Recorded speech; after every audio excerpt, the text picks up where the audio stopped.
Good morning, ma'am. My name is Jimboy Kapukanan. I am the reporter of Lotri.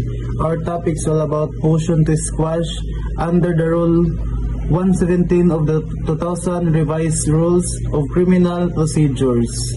What is motion to squash? Motion to squash is a formal request the accused for the court to dismiss. So pag mulaong siya na motion, ang kibali siya formal na request na accused na para ipadismiss kibali ang iya kaso. The criminal complaint or information of the grounds is specified by law. So ang kibali ito siya na para ma-formal kibali ang imong pag-file ng dismissal is dapat file ka ng motion to squash. At pag mag-file ka ng motion to squash is dapat wala pa'y pa'y kibali pliya. Ang pliya mo kibali yung siya gilaong na bago sabihin kung guilty or not guilty. Pag musugot na kibali ang korte na dili na kibali ipadayon ang kaso or ang pagliliti, pinda ang kibali siya paghatag ng higayon kibali sa prosecution kung plasaron ba kibali kung may mga depekto paghapon or pasado ba saya sa mga motion to squash. What is the purpose of motion to squash? First, to raise jurisdictional defects or rather fatal infirmities in the complaint or information. Second, to protect the accused from the expenses, anxiety, and delay, invalid or deficient prosecution. Third, to ensure that the charging document, complaint, or information fully comports with legal requirements and due process. So sa pinakauna kibali ang gilaong nga di itampok ang mga depekto sa jurisdiction ng pagseryosong kalkulangan sa reklamo. Kailangan nato kibali ihatag ang full information sa jurisdiction. Sa ikaduha, protektahan ang akusado laban sa gastos, pagkabahala at pagkantala ng dulot ng isang maling o kulang na kaso. Kailangan kibali nato less hassle or less gastos kibali ang akusado na para dili na siya kibali maantala kibali di siya makagasto, di siya mahago. Third is tiyakin na ang dokumentong nag-aakusa complaint information ay sumusunod sa batas at proseso upang hindi balabag sa karapatan sa akusado. So ang mga dokumento kibali is dapat minsun siya sa balaod na para dili na siya malabag sa karapatang na kibali di siya invalid sa karapatan pang tao kibali or sa karapatan ng akusado. Sa madaling salita, ang motion to squash ay parang depensa sa akusado para hindi siya hatulan o pahirapan ng isang kaso na simula lang ay mali-mali na alinman sa dokumento, proseso o jurisdiction ng korte. Good day, ma'am. My name is Ryan Kahilog. I'm a second reporter. The title of motion to quash. When you file the motion to quash, Section 1, Rule 117, a motion to quash must be made before entering plea. So, ang motion to quash is ginahimo siya before siya entering sa plea. If the accused fails to file it within the prescribed period and proceed to arraignment and plea, the accused is generally considered to have waived the objections that could have been raised by such motion, except for the certain non-waivable grounds: lack of jurisdiction, failures of the facts alleged to constitute an offense. So nga di daw sa motion to quash is gilao nga di na before kita magkuan yon mo file na motion to quash is dapat before the entering the plea, itong gilaong pa na kung i-inform siya na kung guilty or not guilty before pa siya mo kuhanan motion to quash. Then under the exceptions non-waivable grounds, kung accused is mo file siya anytime before arraignment, then the only accused lang ang pwede maka-file ng motion to quash. So iya mga grounds. First is lack of jurisdiction over the offense charged. So nga di daw is mga lack of jurisdiction na like sa paghatol sa kiosk. Kung oray ialay sa mga ipang bayad Tila for example kung aniya case is rape, di sa pwede makuan sa kuan MTC kay kumbaga wala jurisdiction. So dapat yon makuha na siya na niya may mga jurisdiction before siya mo kuan, pag human yun before siya mo apply siya motion to quash para makuan. Then the second is failure of the facts charged to constitute an offense. Nga di sabis mga failure of the facts kibali kumbaga mga kulang si information, kulang ang elements of the crime. Kumbaga like sa duwa sila mismo sa nag-commit sa mismo sa krimen, but the information is kulang. So mo apply siya na motion to quash para magkuan yon mabutang adto ang or ma-complete ang information or an elements of the crime. Like kay kita kahibaw na mismo di ay sila ang bata na ilang gipatay is more than 3 days. So dili na siya lang na matawag pa na infanticide kay more than 3 days na siya, or dapat kuan siya yon is 72 hours. And third is extinguishment of the criminal action or penalty. Nga di sabis the criminal action or penalty is extinguished primarily by the death of the convict, service of the sentence, amnesty, absolute pardon. And the last is double jeopardy and section 9 rule 117, and the defendant is prosecuted twice for the same offense. That's all. Good afternoon, ma'am. My name is John Mark Calabes. This is the group 3, and this is a continuation of our report. So which is the title is ground for motion to quash. Under the section 3 rule 117, the accused may move to quash the compliant or information of any of the following grounds, which is there are 3 facts. First is facts charged do not constitute an offense if the allegation in the compliant or information, even if the hypothetical admitted, do not make a criminal offense. So ang pasabot ini is the pasabot aning allegation of the compliant of information is kibali, for example, ipasangilan ako siya na siya ang kapatay or siya ang nag-commit ini na murder, pero dili siya ang nag-commit, which is ako ra ang ipasangilan nga siya ang nagpatay ni na tao. So the next is court lacks jurisdiction over the offense. So pasabot ini is mga kakulangan kibali ini sa, which is ang example ini is sa Digang Bayan versus a regular court, Metropolitan Trial Court and versus Regional Trial Court. Amo ni salama court of jurisdiction or offense.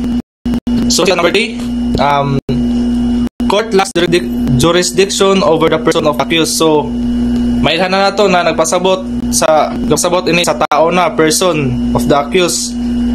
This typically arises when the accused has not been validly arrested or placed under custody of the law. Although in the practice, court often acquire jurisdiction once the accused voluntarily submitted to the court or is validly arrested. So ang kapasabot dire is dili maka legal power ang court sa accused if ang ilang pag-arrest sa na person is dili proper, which is walay summon o pag-take nila ito custody. Pero matawag ra na pero ma-apply ra ang jurisdiction ato na accused if ang ito na tao is kibali mo participate sa court o kibali o ganun nga mo volunteer nga to sa court.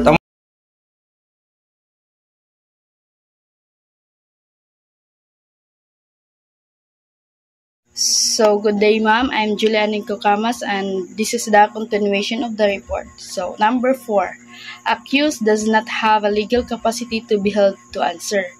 For instance, if the accused is below the age of criminal responsibility or otherwise except by law.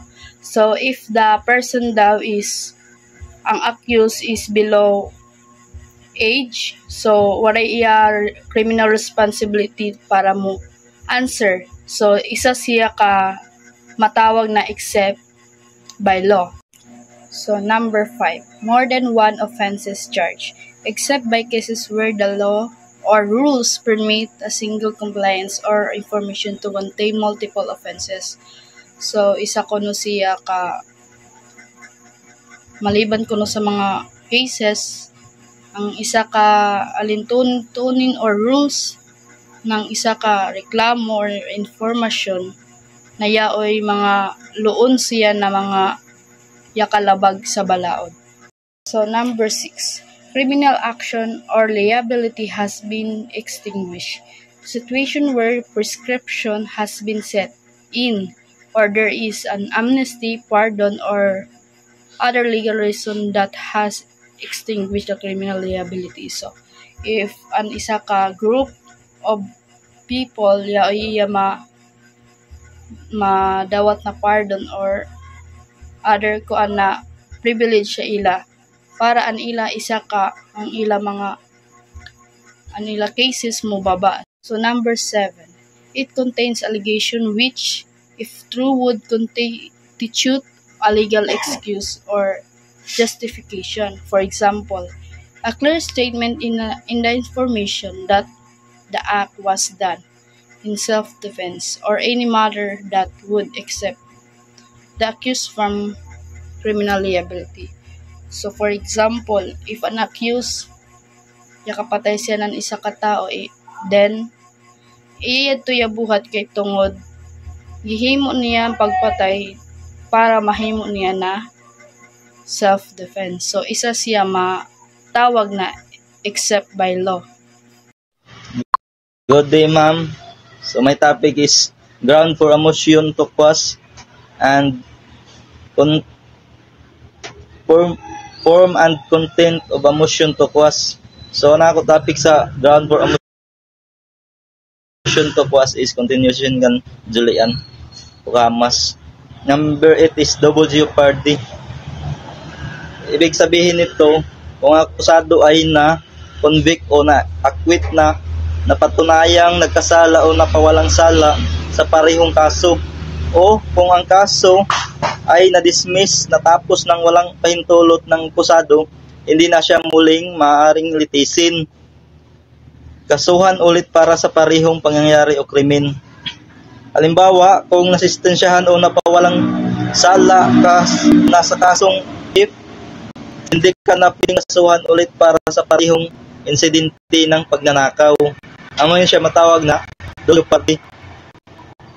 So, number 9 is lack of authority of the officer who filed the information. Kung ang sampa ng kaso ay hindi sa ng piskal o hindi dumasamang musito ng samaring itong ibasura. Kali an authority of the officer is waray lisensya or lisensya para siya pwede siya ibasura ang kaso. Sa ikaduhan ako na report is form and content motion quash. So, ni is forma at laman motion magbasura ng kaso. Under niyan evidence. So, karaniwan ang mga motion to quash ay dinidesisyonan base lamang sa nakasulat sa complaint o information. Ang dokumentong nagsasampa ng kaso, ngunit sa ilang sitwasyon tulad ng kakulangan ng jurisdiction o paglipas ng panahon, maaaring payagan ng korte na gumamit ng panlabas na ebidensya upang mapatunayan kung may basihan ang mga motion. So, may importante na evidence para kung may lack of evidence mahalinan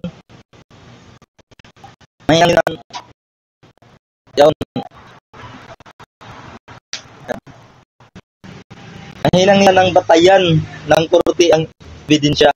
So, salamat ang yan hidan, God bless.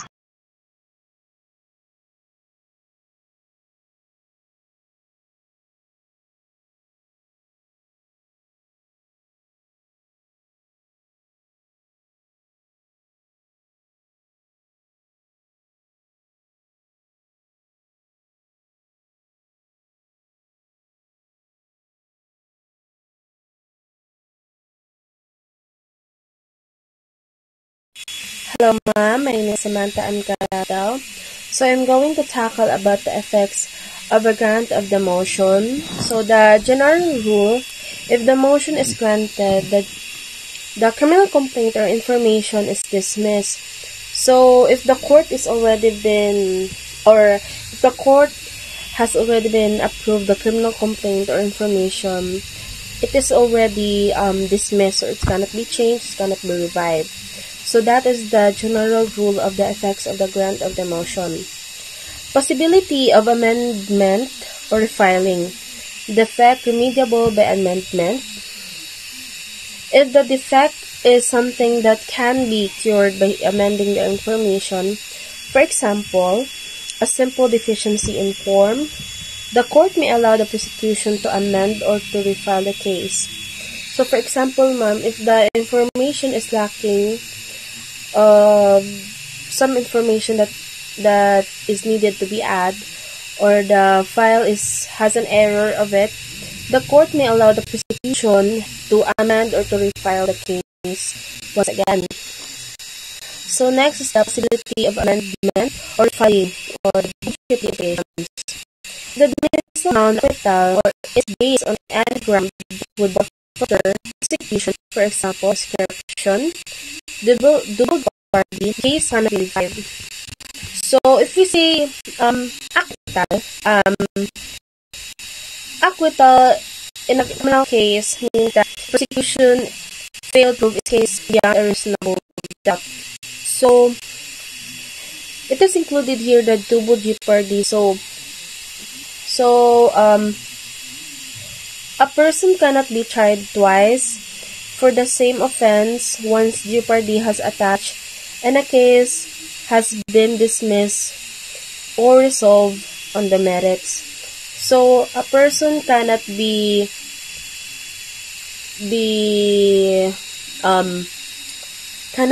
put into another case with the same offense of it. So that could be a double jeopardy. Thank you, ma'am.